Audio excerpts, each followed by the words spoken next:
Joining me is former Labor Defence Minister and now a regular on this program. I'm delighted to say Joel Fitzgibbon. Joel, welcome and good to see you. Let me ask you about the historic nature of where the coalition's at in terms of this low point. They've split.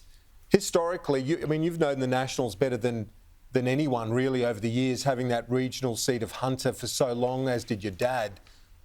Where does this rate for the lowest of points for the Liberal and National parties? It's great to join you on a regular basis, Kieran. I think it is a low point. We've seen it many times before. Back in '87 when Joe Bielke decided to make a play for the Prime Ministership. Back in the early '70s when there was a big dust-up over what was called the reserve price scheme, when the National Party stared down Billy McMahon asking for more money for that scheme. So we've been there before, but I think this is more serious than it has been on previous occasions. It's very, very messy. It can easily be seen as a dummy spit on the part of the National Party, although, while not rational, may be understandable. And on the other side, I think Sussan Ley has demonstrated a surprising level of courage, I think, and determination and strength by staring the National Party down. I think their request or their ask was unrealistic, and maybe so unrealistic it was designed to fail. In other words, they were determined to walk away, at least for the next few months or maybe the next few years. There is some talk, and in fact I've spoken to sources within the National Party today who are involved in some last-minute negotiations to try and get some sort of deal, as far off as it seems right now. If they don't, and if the front benches are announced, where do they go to? How do they rebuild, Joel? Well, it has many manifestations, including in the House of Representatives chamber itself, where it will be no less than a farce, quite frankly, as they all scramble to fight over the limited number of questions available to non-government parties. The Labor Party will have a hell of a time of it, a great time, deriding them and making fun of them. So that's an early practical example. But the more important one is that, in a two-party system, and notwithstanding the decline in the share of the primary vote for the major parties, we still have a two-party system. You do need to have a good democracy. You need a strong opposition.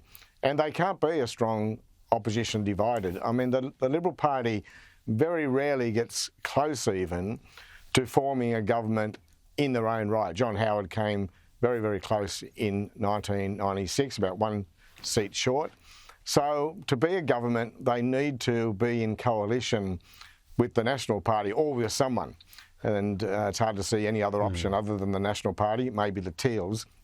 So without some form of coalition, we can't have a strong parliamentary democracy. So I think all of us are relying upon them to sort their I won't use the words, their stuff out and start rebuilding for the next election. Because if they don't, then it's going to be messy for them, but I think it's also going to be messy for our parliamentary democracy. Yeah, and I'll get to what the government needs to do in a moment, but I do want to just highlight that contrast. I spoke to Chris Yorman about it earlier, but the contrast between the schmozzle, the rabble that we're seeing on one side, and then the clinical performance from Paul Erickson, the Labor National Secretary, yesterday at the Press Club, as his campaign was clinical just a month or so ago.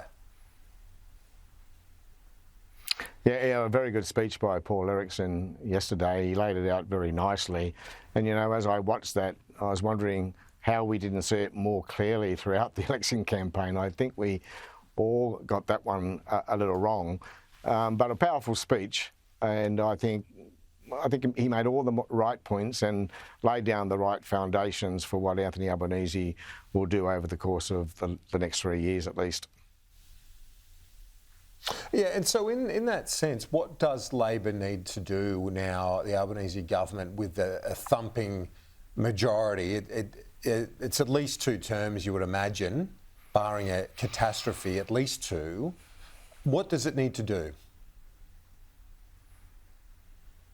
Well, we've spoken a lot over the last few years about this diminishing primary vote amongst the major parties, 66%, 66 point something percent this time around, and how hard that is making reform agendas. You know, it's really difficult to be courageous on the reform agenda when you have such a low primary vote. But Anthony Albanese now has a very, very solid and large buffer, and it's a magnificent opportunity for him, I think, to pursue some structural reform that might have been just too difficult in the last parliament.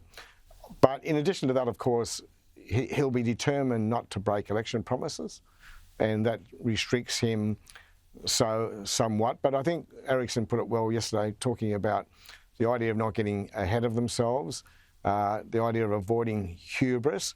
All that is very, very important. And I think the Prime Minister, thus far at least, has demonstrated a determination to be level-headed, to stick to his election promises, to stick to his agenda as he sees it. But I would like to see him take this opportunity to pursue some much-needed structural reform we need in the Australian economy.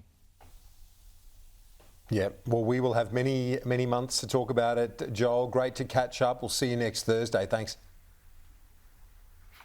A pleasure. Thanks, mate.